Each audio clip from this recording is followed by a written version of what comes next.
Good morning. Jai Shri Krishna Guru. Thank you for joining Sai Satcharita Parayan. Om Shri Gurubhyo Namaha, Om Shri Ganeshaya Namaha, Om Shri Saraswataya Namaha, Om Shri Guru Dattatreya Namaha, Om Shri Mahalakshmi Namaha, Guru Brahma, Guru Vishnu, Guru Devo Maheshwaraha, Guru Sakshat Parabrahma, Tasmai Shri Guruve Namaha. Shri Sai Satcharita, the life and teachings of Shirdi, Sai Baba.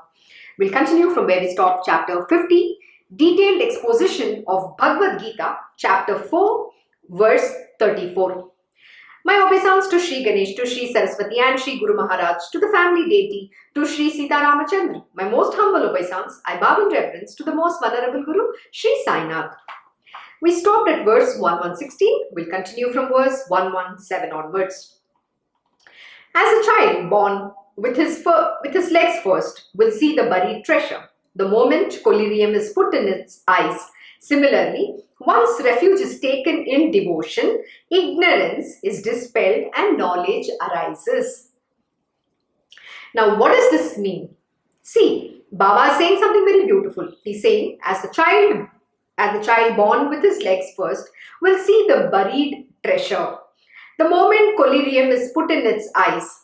Similarly, once refuge is taken in devotion, ignorance is dispelled and knowledge arises. So when you are devoted unto the lotus feet of Hari Guru, then the devotion arises. And said, once you have the devotion, knowledge will arise on its own. You will be devoted, then comes the knowledge. And because of that knowledge, the ignorance is dispelled. And see, this knowledge is not the knowledge of some, the kind of, like we say, the jnani, right? We're not deciphering. That's not the knowledge. The knowledge is about the truth. You will understand the truth. And when the truth shines, the ignorance will be dispelled. That is why we say Guru is the remover of ignorance or darkness, or Guru is the illuminer, of the knowledge. So you get illumined with the grace of the Guru through the knowledge that is he's imparting. The knowledge is knowledge about the truth. It is not about deciphering the God. Knowledge itself is self-realization and its basis is dispelling of ignorance. But unless devotion to God comes, the power of Maya cannot be overcome. What does this simply mean is, knowledge can dispel the ignorance, but unless devotion to God comes, the power of Maya cannot be overcome, which means you will be, even if you're a jnani. Yesterday we understood where Baba has mentioned, jnanis have ego. A devotee does not have. The devotee's ego is simply that I am a devotee of my Lord. That is a little ego is required because he wants to worship. I want to worship my Lord Almighty. That is a very beautiful ego to have. Sri Ramakrishna Paramahamsa Ji also has said in the Gospel of Sri Ramakrishna that you need to retain that little ego so that you can worship. There needs to be that little I between the divinity and the devotee. And that little ego that you have is what will be the path to that devotion. Sorry. Now, when you have that little ego, so that then you can be a devotee of the Lord. And what has happened in devotion? The illusion and the delusion is dispelled.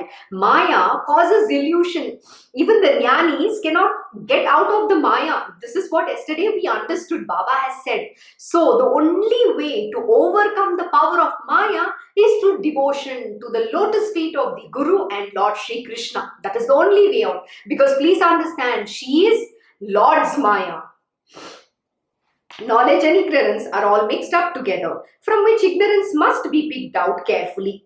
Leave out the stones and take only the rice to cook in the boiling water. Absolutely. What does it mean? So when you clean the rice, there are all these stones, no? So you remove them out and only pick the rice.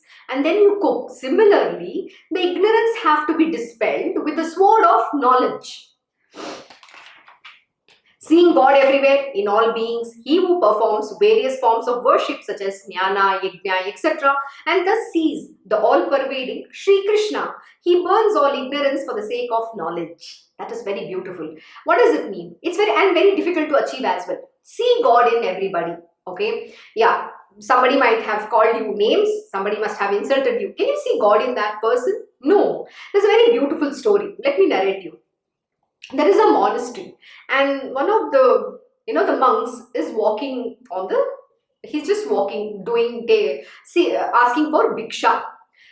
And what happens, a man just catches hold of this person and he beats him up, and he's completely bleeding. He literally beats him to death. So somebody in the nearby, the passerby, sees this person and then realizes he's from this monastery. So he goes in, informs his other monks, his other inmates from the monastery, and so they all come running. And then they take him to the monastery, they nurse him, and then they ask him, who beat you like this? And then before that, what they do is they just give him a little milk, and then, try to bring him back to life. So, and they tend to him. At that time, one of the monks over there asks him, who has beaten you like this? So, what is the answer that the monk gave? He says, the one who beat me is the one who is feeding me the milk. What does it mean? It's very profound. It means that he's able to see God in everybody. It is God who, beat him, and the same God is the one who's feeding him too. So it's not, he's saying, he's not blaming God here. Please, so don't misconstrue my words. What he's saying is that to be able to see God in everybody. So then they say, oh my God, you're such an evolved being. That state is the highest state to be in, and that is called God realization. So that then we are in harmony with this entire universe. We mean no harm to anybody. Why it happened, what for it happened, we are not going to have this, gymnastic in our mind. Our mind is it's like a whirlwind. It gives so many different thoughts, it puts imagination, it causes illusion, it's just unnecessary things. Why? Because the power of Maya is so strong. And since you believe you're the body and you're attached, you have relatives, you have friends, you're in that bondage in the material worldly existence, you will feel the impact of Maya very strong. But when you can see God in everybody, you will realize this, the world is unreal itself. You just know the only truth that exists, God alone is real, and nobody is your relative. There is nobody for you. Please understand, don't trust any human beings on this planet Earth, because they are fallible in nature. They cannot overcome their nature. Everybody is driven and given into their nature and tendencies. It is very, very difficult to overcome, and that is why my Krishna Guruji will keeps repeating, sadhana is a must. We have to fight, we have to overcome, and it is not just 1 day, 2 day, or just 1 month or 1 year's process. The journey is lifetimes. This entire life, I will have to do my sadhana. Likewise, you have to do sadhana, and gradually we will overcome. You will also overcome, I will also be able to overcome. Because Lord Shri Krishna has said, it is my conviction that I know you will be able to control the mind, which means yes, it is possible with His grace. But effort is yours. When you put the effort, the Lord Himself will open the path for you to evolve. So this is why you have to see God in everybody. It's okay. Everything is happening so that you understand the truth about the human nature, how fallible they are. But doesn't mean that you hate them or you become very pally with them, you love them. There's no attachment. There is no yo-yo. You cannot sway between the right and the wrong, or the good and the bad, and happy and ugly, whatever, right? Beautiful, ugly. All this is the pairs of opposites. So don't sway. Always be centered. What does being centered mean? Centered means you have equanimity of mind. You're always in the equipoise state, which means you're one with the divine Lord Almighty. You're in a blissful state. Bliss doesn't mean that you're feeling, it's like, oh, you're just enjoying. No, it's a state which cannot be expressed. You have to experience it. You cannot describe that state. The word bliss, you can just refer, it could be like this, it is sweet. So sweet doesn't mean blissful is sweet.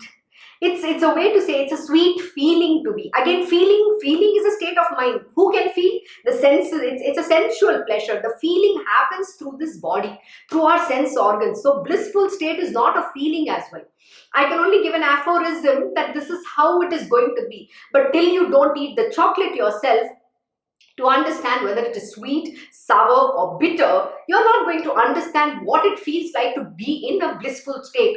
And that is why only the God Almighty manifests in the form of a guru to teach who God is, how to realize God. Because only He knows like my Krishna Guruji will say, if you want to become a chairman and a CEO of a company, please go to that person and learn. Nobody else can give you that knowledge. Similarly, only God can teach you who God is. So you have to get the direct experience of that knowledge.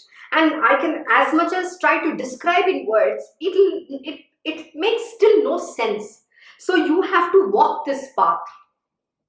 Now see the nature of this Jnana Yajna, where the aphorism, I am Brahman, is the pillar to tie the sacrificial animals. The 5 gross elements are the canopy for the Yajna, and the separateness between God and his creatures is the sacrificial animal. The 5 sense organs, the 5 vital airs are the ingredients for the rites and rituals, and in the Kunda. Kunda is the Yajna, right? Where it's like it's a deep sort of a pots, and then you put the sacrificial offerings into that, which is the mind and the intellect, the fire, that is knowledge, is kindled. So this body itself is a yajna.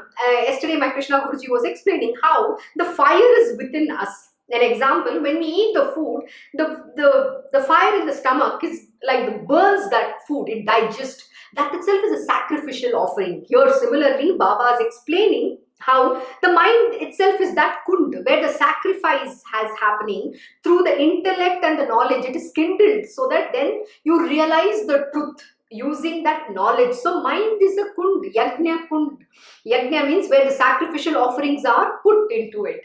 How beautiful is this? This entire body itself is a sacrificial offering.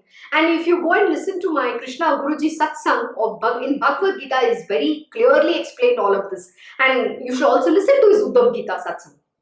So everything, how do you attain God? How do you realize God? How to understand the truth is what is being explained. But walking the path is yours alone. You have to journey that. You have to put your self-effort. I cannot give it from outside, neither can you give it to me. Nobody can. The Guru is only, the great masters are here only to point you.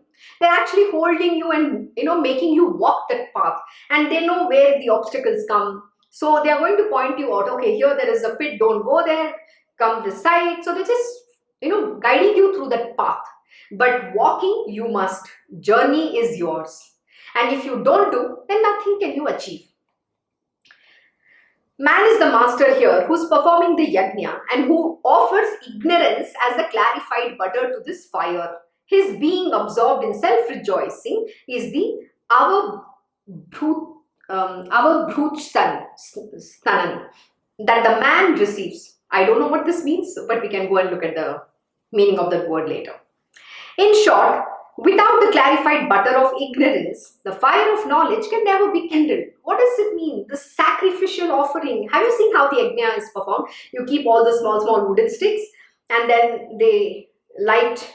Then once you offer the clarified butter, the ghee as we say, which ignites the fire. So here, the ignorance is the clarified butter which you're offering into the mind and in dispelling it. So when it burns and burns and burns, the knowledge is what, in short, without the clarified butter of ignorance, the fire of knowledge can never be kindled. So how are you going to kindle with the fire of knowledge? It can't be, right? So the ignorance is important. So whatever the ignorance you have, you're, offering it so that you can use that knowledge to dispel, to burn that ignorance. And then what comes is the essence of that knowledge, which is the truth, which is God realization,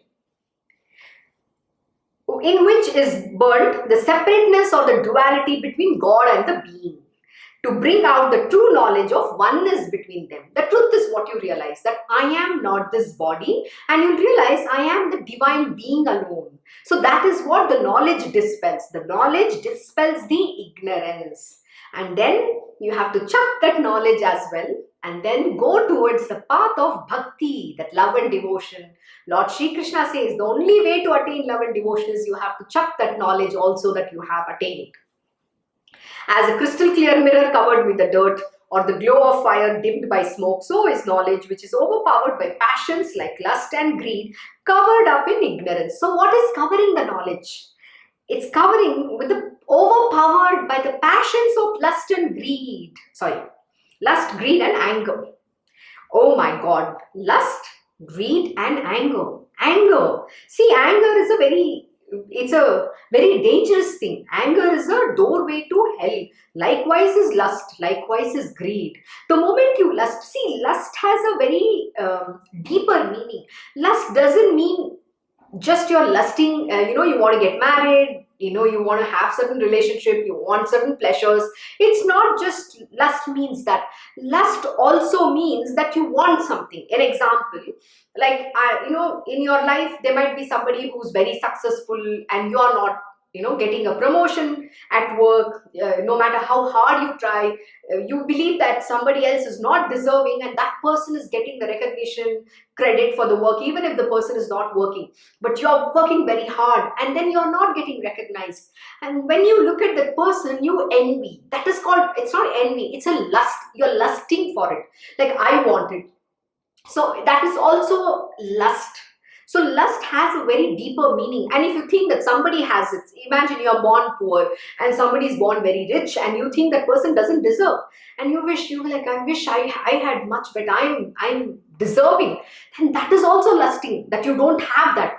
Somebody has knowledge and you don't have it. That is also lusting if you want that. So it's not just envy, jealous. They are independent. Lust is a very deep word. So imagine if you have any of these feelings and if you think that the moment you see somebody having something and you feel you don't have, that is also lusting for it. So lust is very dangerous. Likewise, greed. Greed is what? I want more, I want more, I want more. You're never satisfied. Okay? But greed is still not dangerous, but yes, it is dangerous. And the worst part is anger. But the first is lust. Lust is very, very, very dangerous. So we should not lust for anything. You have to accept who you are. See, my Krishna Guruji will teach one very beautiful lesson and very profound lesson. The one lesson alone. You know what he teaches? You are unique in your own way. You are incomparable to anybody else. God has given you that unique talent, the unique capabilities. You have to become better, the best version of yourselves. So all you're trying to do is strive, excel in what you do. Just because I didn't get certain knowledge or I didn't learn when I was in my school doesn't mean that, my life has been waste. No. I'll tell you, I'm going to give you the same example of my own life. When I believed I am a non-techie, or people around me made me believe, yes, I am a non-technical, I'm not an engineering graduate. But my Krishna Guruji said, you have been working for a technology company. You understand technology well. So why don't you write? But what did the first thought come? What did my mind show me? The downside, the negative side. Why? Because it doesn't want me to rise above. So what did my mind say? You're a non-techie. How can you write about technology? Then my Krishna Guruji tried telling me, no, you've done this. You've already done it for IBM. Why can't you do it for yourself? But my mind didn't allow me to see through what my Krishna Guruji is telling me. So out of frustration, you know what he did? He wrote my first article just to bring that faith in me. Just to make me understand I am capable. I have the knowledge. I have the ability to do. God-given ability is within me. He wrote my first article. He said, go publish it on LinkedIn. And then he said, after this, you have to write. And then he slowly gave me some topics, and even then he just took me, he made me give some inputs to my next 2 articles. But after that, he will give me the topic and said, go and study now. You can do. He pushed me. He said, go look at your LinkedIn profile, and there's one person, a professor, see what he does, how he writes. And then he told me, are you not capable? You can also write. And then he made me go see some of the industry leaders, what they do. They all write. How do you write? By studying. So he said, go study about that subject. I will explain to you if you don't understand. So he put me on the path of studying, getting education. It's never too late than never. It's better late than never. So what does it mean? So you have to put effort. So I have to go and study about the subject. And once I studied, then I started understanding. And he was right, absolutely right. I have the knowledge. The technology is what I understand, but what I don't know, I'm not an engineering person to exactly tell how the architecture works or how it integrates. So that's not my job. But I understand technology. I can say how the technology should be applied. in any, any business functions. So that is what I developed, and then I started studying, and then he increased my passion to study, and he put me on the path of educating myself. So knowledge is very important, and if I wouldn't have listened to him, I would have never made that attempt to go and study. How would I have ever started? So this is very important. So please understand, God has given you unique capabilities. So he brought out that ability in me. So was it not in me? Yes, it is there. But did I make an effort? No, I did not. Who put the obstacles? The mind. Please remember this. It is your mind which tells you you can't do it, you don't know, there's, it always talks about all the negative things. It shows you you're incapable. There's always, you're full of inadequacies. So don't ever do that. The only thing you have to do is put an effort. What at the most can happen? Yeah, you can fail. Doesn't matter. Get up and run again. So this is what my Krishna Guruji says. Till you don't go and, dirty your hands and learn and experience, how are you going to understand? Only if you have the knowledge can you give the world the guidance, right? You can lead the world, you can show how things has to be done. But if you yourself are not going to do it, how will you tell the world how to do it? Similar is the spirituality as well. If I don't walk this path, if I don't go through my lessons, if I don't go through the journey of learning, how will I able to teach the future generation? So it is very important. This process is very beautiful. Yes, it is painful, but it is the most beautiful process, because in that you understand who you truly are, the kind of abilities, the God-given abilities. Everything is within you alone. The demon and the gods live within you. What do you want to become is your choice. The choice is in your hands, to rise above or to fall down. Please remember. So never go by what your mind shows you or what it tells you. Go and jump. It's okay to fail. It doesn't matter. We are all not going to succeed overnight. The point that you made an effort, that itself is a success. So I don't know why people run after success. This is a profound truth which my Krishna Guruji has explained. There is nothing to run after success. Success and failure is in the hands of the Lord Almighty. He is the one who will give you, depending upon your karma.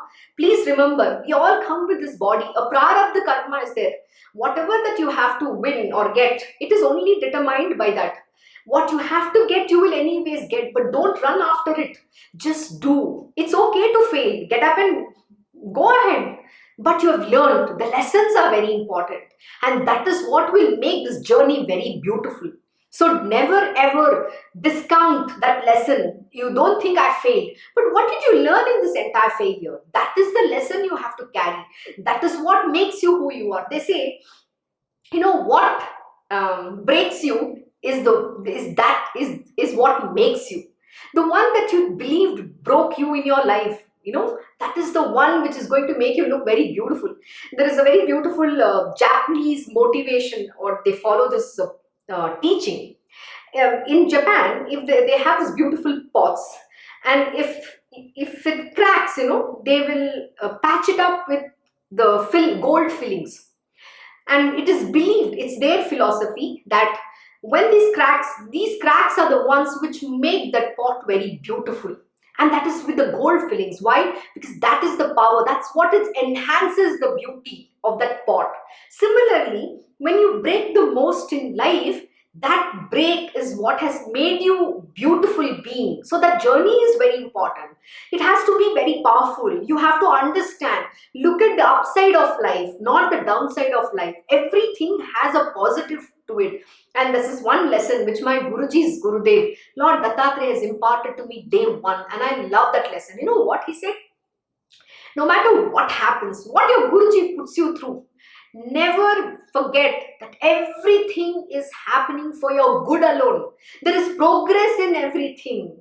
Don't look at it from the downside. That is one lesson I embedded in my heart. Yes, it'll be very painful, the process. And at that time, the one lesson I constantly remind myself is everything is happening for good. Everything is happening for good. I know there's something beautiful going to come out of this. That's the conviction you have to go with. And trust me, the journey is very beautiful. And that's a sweet pain. It's worth that pain and effort. A crystal clear mirror covered. Sorry. Yeah, a crystal clear mirror covered with dirt or the glow of fire dimmed by smoke. So is knowledge, which is overpowered by passions like lust and anger, covered up in ignorance. Rahu swallows up the moon, or the moss covers clear water. So does this Maya covers knowledge, which is itself self-illumined. So who is covering this knowledge? Maya. Because we are going outwards. We have to go inwards. Even the minds of great jnanis are bewildered. And they have a fall. After knowing the remedy too, they are not saved and behave as they like. Oh my God.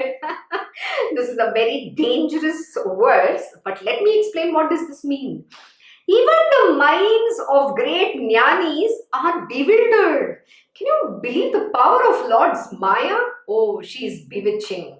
It's too powerful. You cannot imagine what kind of illusion and delusion that will create.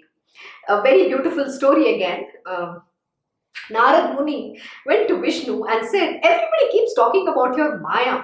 I want to know who your Maya is. I also want to experience who is this Maya. So Vishnu says, you really don't want to. But Narad Muni insists, because I've heard everybody saying it's Lord's Maya, and never get into that. But I've never experienced so far. What is this Maya that all these great sages and saints, everybody keeps talking about? So Lord Narayana tells Narad Muni, please get me a glass of water. So Narad Muni goes to the river, the stream, to fill water for Vishnu and come. So when he goes there near the river, he sees a very beautiful woman, okay, and he gets so enticed by her that he gets married to her. They have children, and then finally, there's a huge flood come. They lose all their wealth, and the entire his two children, the wife, everybody is washed off in that flood. And the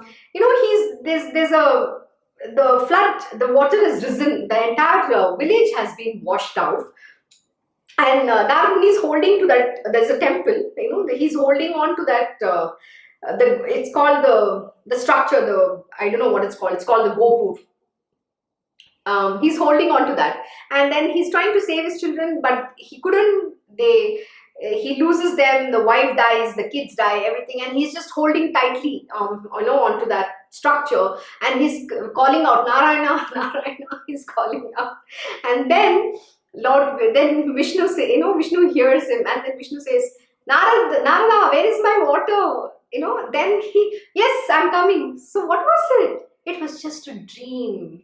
This entire world is an illusion. That is Lord's Maya. Then he brings him water. So how was Maya? Did you experience Maya? This is what happens. I just, cut short the story, but the gist is that.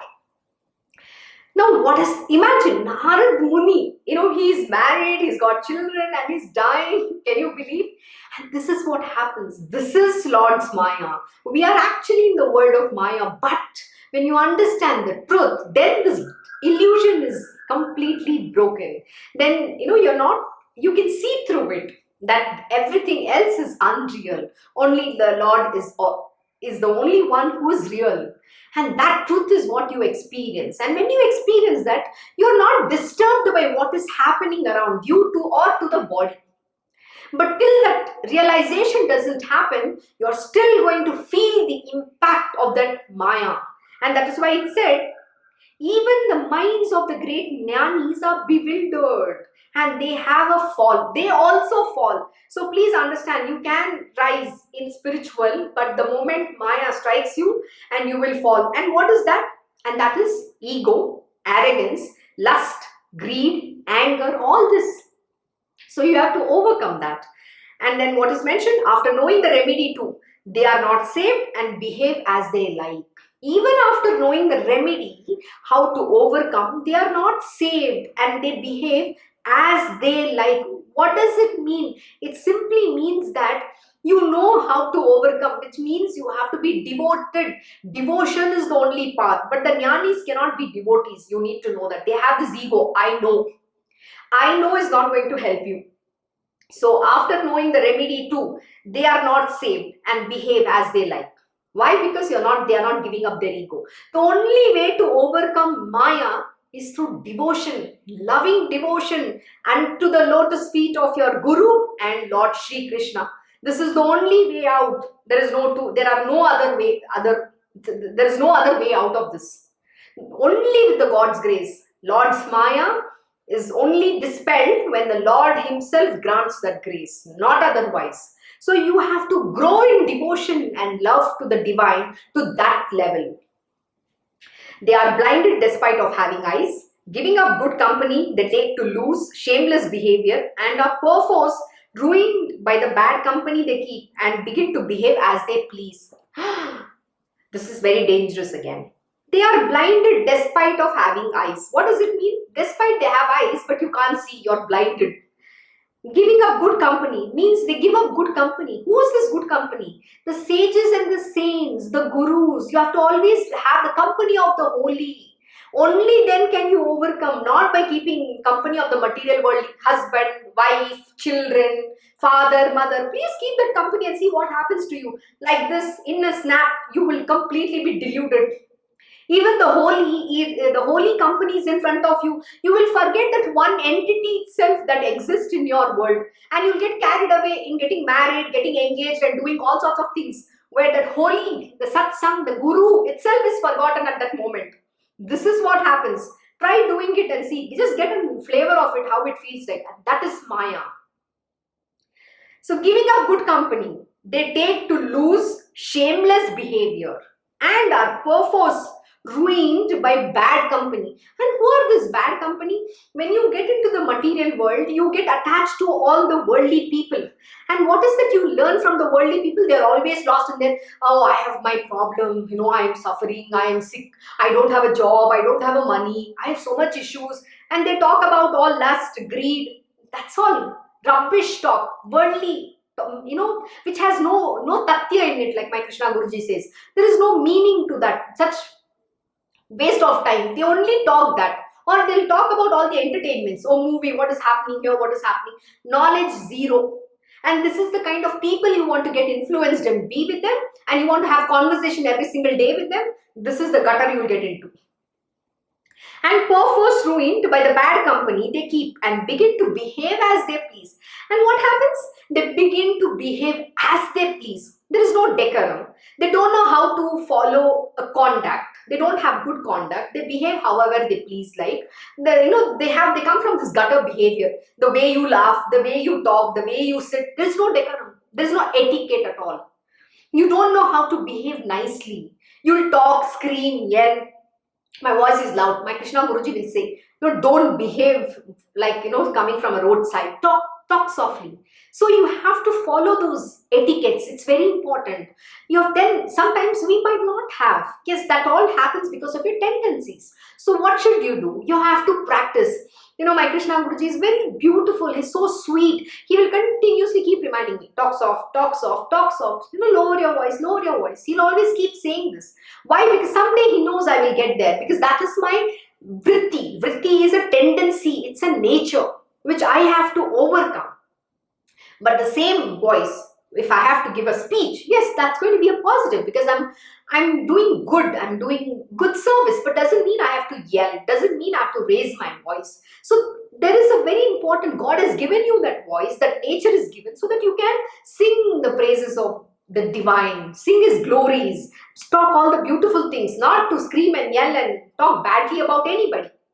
So this is how you have to see it. And if you don't know how to behave is a very important word here. They are not saved and behave as they like. And when you behave as you like, you are not going anywhere. Please remember, you are only going in the gutters. They are blinded despite of, bad company, and they begin to behave as they please. So spirituality zero. Don't even, the S of spiritual also is not going to be there. Having once taken up vanaprasthashram, they turn again to grihasthashram, doing without fail that which they should not do. They accept as a cherished thing what they were earlier disgusted with. Oh my God. Having taken up vanaprasthashram. What does it mean? Having accepted that you want to go on the path of vanaprasthashram, which means you want to give up the material world, you're not going to have a family, you're going to be, following the path of spiritual, which means you don't want to get married. One of the criteria is don't get married, because lust is a very dangerous thing. They turn again to grihasthashram. You want to become a grihasth. You want to go into that material world. You want to get married, then you're going to want to get lost in lust. You want to produce babies.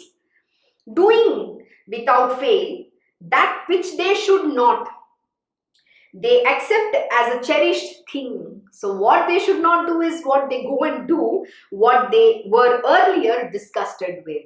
So then your downfall is very sure. Now why did you even go on the path of spiritual? Then you shouldn't have been. If this is what you want to decide and go ahead with, go be in the gutters. No, who's asked you to go on the path of spiritual? So this is what happens. Ruin comes to you. Even after knowing that you're not supposed to get into that, you're going with your eyes open. You're walking into the ditch. Those who had exerted themselves to avoid sins are by their destiny induced to commit them. What can one say of such a state of things? Is this to be regarded as a class of jnanis? Absolutely. Though a great jnani who wants to avoid even the shadow of a sin, yet as a moth attracted to the lamp, he forgets to discriminate between good and bad. What is missing? What happens? They don't know how to discriminate between the good and bad and right and wrong. And very importantly, Baba said something very beautiful here. He's saying, by their destiny, those who had exerted themselves to avoid sin. See, you must have put so many years of effort to not get into that. But what happens? By their destiny, induced to commit them. Your destiny is pushing you to commit that sin. But my Krishna Guruji says a very beautiful thing. You can overcome the destiny when you take the choice in your hand. The choice is in your hand. See, destiny will anyways happen. Okay, if it is written in your destiny that you have to get married or there's certain events that has to happen, it is anyway going to happen. But when you exercise the choice and listen to the words of your guru, then you can avert the destiny, and the guru, your guru, cushions it for you. Let me explain how does it happen. So assuming you have to get married, definitely, yes, of course, yes, the destiny is programmed that way. There are no two ways about it because you're coming with the destiny. But the choice, if I exercise the choice that I'm saying, I don't want to get married or I will get married as per my guru's ordain. When my Guruji says, okay, now you get married, if I listen to him, then I am able to override the destiny because my Guruji cushions the destiny for me. But if I don't listen to him, destiny is an autopilot. You are already have thrown your Guruji out of your life and you are an autopilot. Then your destiny rules your world. You don't know what kind of karma you are going to get into. Please remember, there are too many karma that happens. The reason why a guru says, don't do this, don't do this, do this, you have to listen to him, is because he knows our past, present and the future too. He's trying to avert that calamity. He's trying to avert you from that ruin. But man doesn't want to listen. He thinks he knows too much. He takes the biggest decision of his life without even in the guru's permission or the God's grace. And then who rules your world? Maya. And here what happens? What can one say of such a state of things? Is this to be regarded a class of jnanis? We are talking about jnanis. Forget jnanis. This applies to anybody. Though a great jnani who wants to avoid even the shadow of a sin, yet as a moth attracted to the lamp, he forgets to discriminate between good and bad. And that time, the discrimination doesn't happen. Why? Because your mind is clouded. Who has clouded your mind? Maya. We did this whole thing. How does your mind get clouded? And that time you cannot decide. You cannot see what is right and what is wrong for you. Because you're listening to your mind and Maya has completely engulfed you. Knowing full well that to commit a sin is ignorance, strongly induced by desire. He simply does not care for that anymore. Where does it all come from? Desire. The desire to get married. The desire to want a better life. The desire for a chill child. The desire for so many different things. I want. What is all it's stemming from? The desire. Knowing full well that to commit a sin is ignorance, strongly induced by desire. What is making you do that? strongly induced by a desire. So the root cause of your misery is desire. Bottom line, any desire, even the desire to wear a good clothes, buy a jewelry, wants to live a nice life, everything is at the end of the day going to put you to the downfall only. Any desire is very dangerous, and that makes you commit a sin. Please, engrave and embed this verse within your heart. He simply does not care for that anymore. This whole class of actions is the work of desire. Yeah, what is everything is driven by that one desire. Desire to get married, you're going to ruin the rest of your life. Desire for a better life, you are going to be living in that, the misery of your job for rest of your life. The desire for a child, you're going to live with a child for rest of your life. Desire is the root cause of all disaster, and it comes out in the form of anger. Oh my God. Same verse, okay? This is Bhagavad Gita alone. Desire is the root cause of all disaster, and it comes out in the form of anger. Unfulfilled desire ensues anger. What does that mean? Even a small little thing, let me tell you an example. Sometimes we keep in our heart, right, just from the time we are born, we aspire something else, but God has given us some other life based on our own prarabdha karma, based on our karma, we have born in that family. So can you blame God? Why is that I am suffering? Why should I be born in a poor family? I don't have money, I don't have good clothes. Look at everybody else. They are having so much money, they are doing well. Why does it happen? Because of your own karma, you are born in that family. That means in the past, you have done some great sins. That is why you have such a bad life. So why are you blaming God? Now, that we don't have, that understanding is not there. So what happens? We are feeling miserable. So unfulfilled desire ensues anger. So at every stage in life, we have, that went up anger within us. It's building up. Someday it's going to burst out, and that is very dangerous. And what you will end up doing when that all bursts out, you're going to take all the wrong decisions in your life. No logic will work and no discrimination will happen. There will be no good or bad. What is the desire? I see my friends have got married, they have a good life, they are earning lakhs of rupees, they have, they're settled. I also want to become that. But what you don't understand in reality is you're going into the gutters. This is the truth. Or I want to make billions. I want to become Elon Musk, Microsoft, Bill Gates. I want to become Warren Buffett. So I also want to strive hard. I want to make the billions in my life. I will see to that I will get so much billions. I will be the richest person in the world. And what happens? You ruin your life, rest of your life. Trust me. Now, this unfulfilled desire ensues anger, and all your life you will live in anger because you didn't get something. Please remember, everybody's story is this. It's just not me, it's yours. This entire world operates in the same mode. This is the truth. When fulfillment of a desire is thwarted, the same desire flares up in anger. So when that desire is not fulfilled, then that flames up in anger. You want, I want. The desire eats you up forever.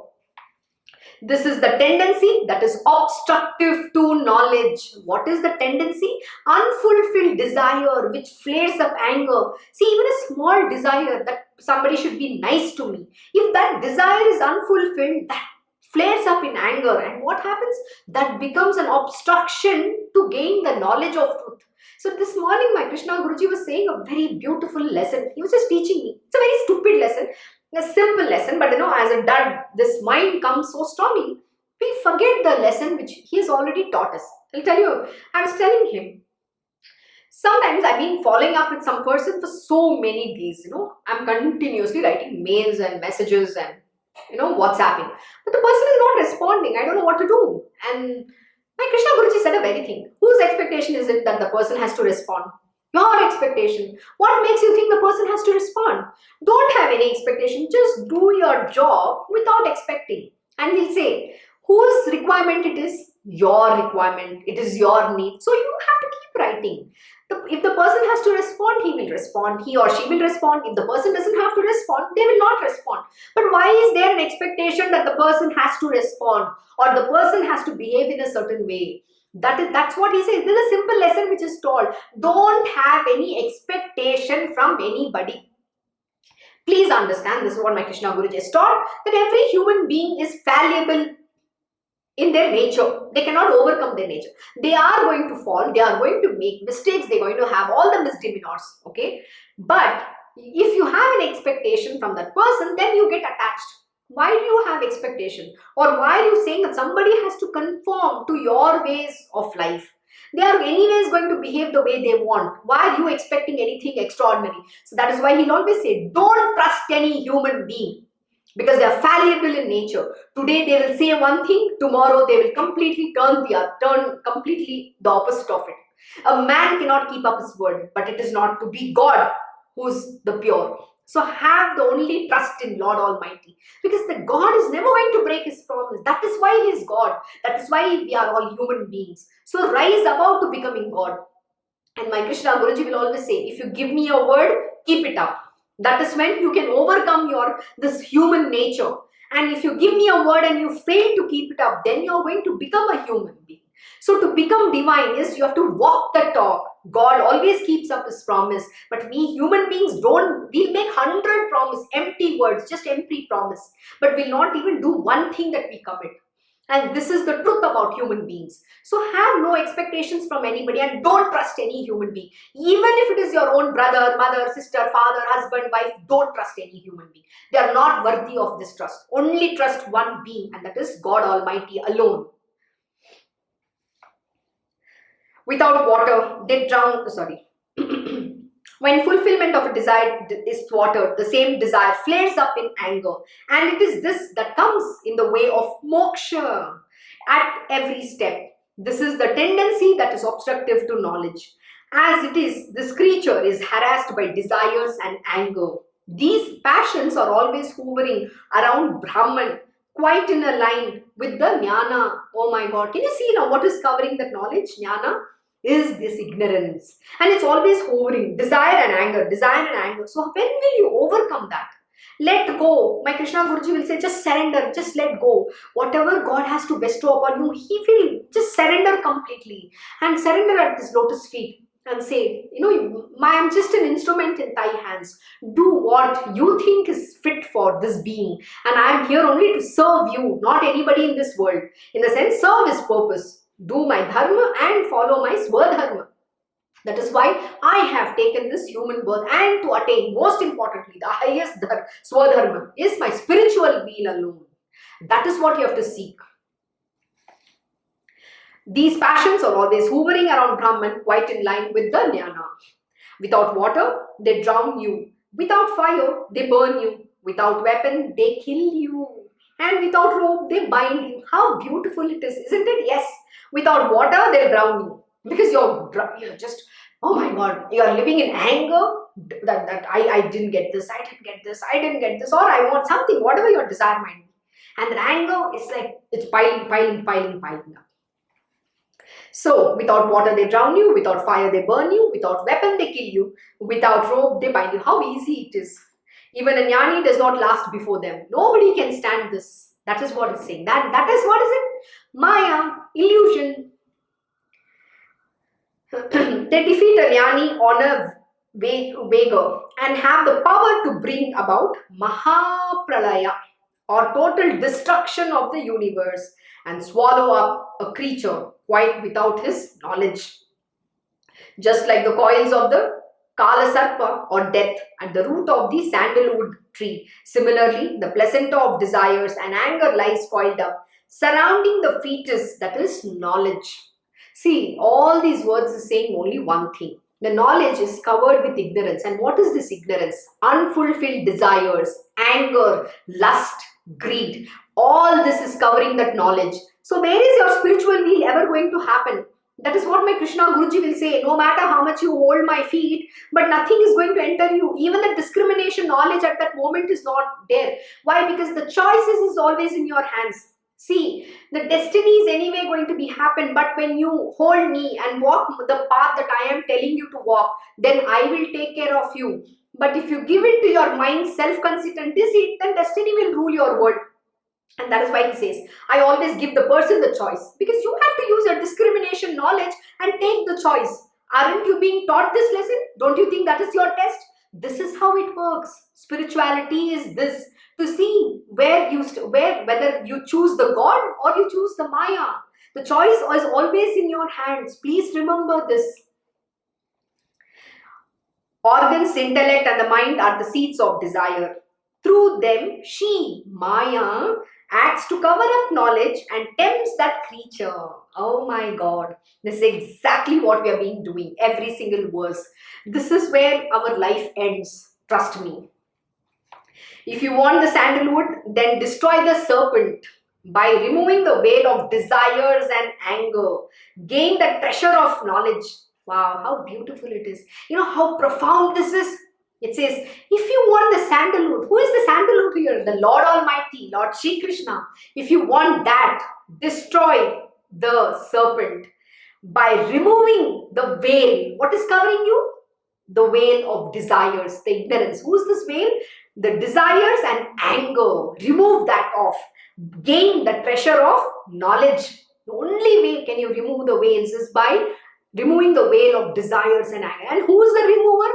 The Guru is the remover of this darkness. And how does he do it? When you surrendered unto his lotus feet and when you follow every instruction to the T and not use your mind. And my Krishna Guruji will always say, between you and me, there's only one thing, which is called the mind. And who is controlling the mind? Maya. Maya, darling. Can anyone get the sandalwood without destroying the serpent? Of course not. Without killing that wicked serpent, can anyone reach the buried treasure? Nobody can. So, killing that serpent is not a joke. So, you have to put so much more effort, extraordinary effort, deep sadhana. I get exhausted day in and day out saying the same thing. My Krishna Guruji, sometimes I'll keep telling him, how do you do this? 20 plus years. I think you've said the same thing million, billion, trillion times in different ways, in different stories. There is no difference whether you take Srimad Bhagavatam, Bhagavad Gita, Uddhav Gita, Das both. How many texts? Tripura Rahasyam, you name it, Jnaneshwari, whatever text scriptures, everything is saying the same thing. But have we straightened the dog's tail? The human nature, so-called human nature? No, it doesn't. The dog's tail can never be straightened. But that choice is in your hands. How much effort do you want to put and become straightened now? So only you can straighten yourself. Nobody from outside can give this to you. It is your path, your spiritual wheel. So you have to walk that path. The choice is always in your hands. So don't blame God. Don't blame someone from the outside world. And don't dare blame your Guruji. Huh? Guruji, you are only doing this. 2 tight slap I will give you. Can anyone get the sandalwood without destroying the serpent? Without killing that wicked serpent? Can anyone reach the buried treasure? Ask this yourself. Similarly, to have self-realization and to reach God, removing the veil of Maya is the only means. What is it? Removing the veil of Maya. How will you remove the veil of Maya? When you do service unto the lotus feet of your Guru, he blesses you. He sees whether you are deserving. I gave this very beautiful story in Guru Charitra, chapter 2. When we do Guru Charitra, that you have to listen to the chapter 2. The chapter 2 summarizes the entire lesson which consists in the whole of Guru Charitra.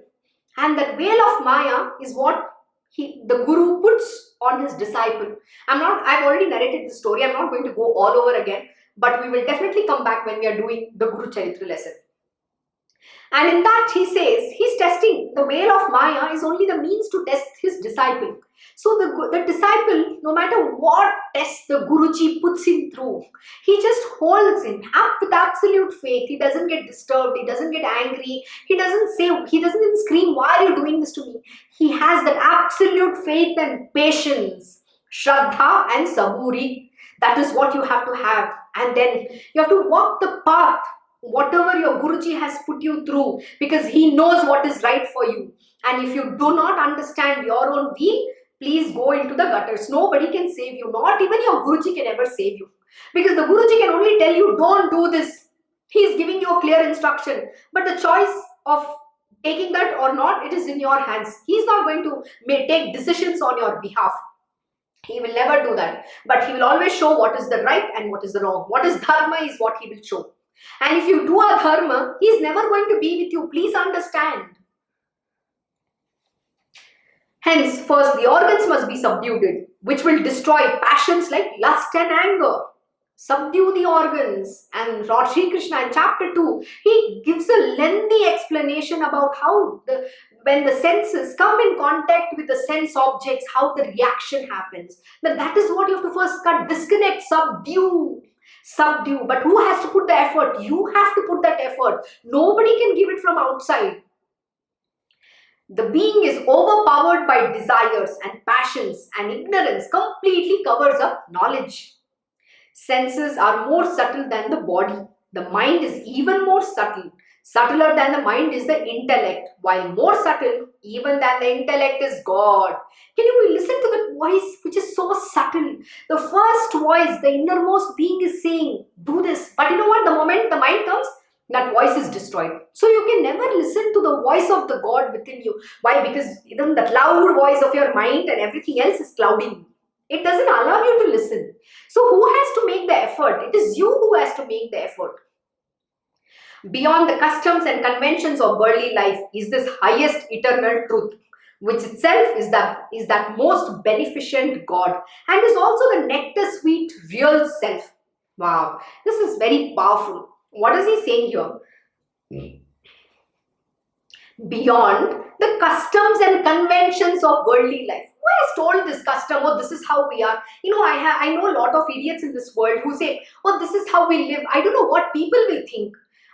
Somebody asked, you are going and staying in ashram. What happens? Oh, the society will talk bad about us. Who is this society?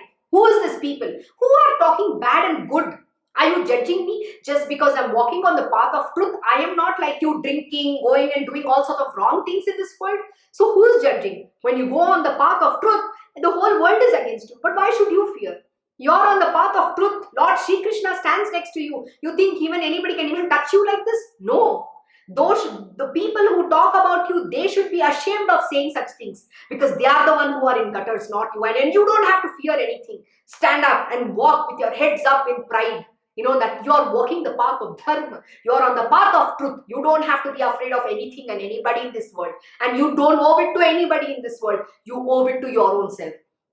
And please remember, when you walk that path of spiritual, you're actually doing everybody a favor in this world. By you attaining the spiritual wheel, the entire, your world, the bodily people associated 7 generations upwards and 7 generations downwards, you're redeeming. And you're spreading goodness through this entire universe. You're giving love. You are making a difference in this world. And you're serving the purpose of the Lord. That is the highest spiritual attainment, the highest good that you can do as being born as this human being. Beyond the customs and conventions. Who has created this customs and conventions? Some mind, some people on this world who believe that this is how it is. Who has given them this order? Who think that they are some greatest God Almighty? Is it? Of course not. So beyond the customs and conventions of the worldly life is this highest eternal truth. Beyond all that, you have to transcend all this, belief and customs and conventions of what world belief, who don't even have knowledge, which is come out of ignorance because somebody believed that is how it is. Why? Because again, we all go back to the history, which is the root cause, because they don't know what Vedas mean. Wrong interpretation of Vedas. Why? Because only God can teach you who God is. So Vedas cannot be explained by anybody other than the Lord Almighty. So who is this scholars, Panditjis who think they know Vedas? They go to some schools to learn Vedas. Vedas cannot be learnt like that. Please remember, only God can teach that. He teaches the Vedas, Vedanga. It is this entire being. So who can describe this Lord? You think what Vedas is some direct words? It is all codices. It is secret. Only those deserving to get that knowledge will get, and that too from the Lord himself, not any other human being. Is this highest eternal truth, which itself is that most beneficent God, and is also the nectar sweet, the self, real self. Pure, enlightened, eternal and ever free, is the same principle which remains undifferentiated. It is that same principle is in the highest bliss, which is the pure consciousness within. So today we are at the end of the hour. I will stop here. We will continue tomorrow morning from verse 147. I hope you enjoyed today's lesson. Have a wonderful day. Thank you for joining Sai Satcharita Parayan. Om Shri Mahaganapate Namaha. Om Shri Gurudev Datta. Om Shri Sachidananda Sadguru Sainath Maharaj Ki Jai. Om Namo Bhagavate Vasudevaya. Digambara Digambara Shripad Vallabha Digambara. Om Shri Krishna Gurunatha Shri Guruve Namaha. Om Devi Durgaya Namaha. Om Shri Krishna Arpanam Namastu. Krishnam Vande Jagat Gurum.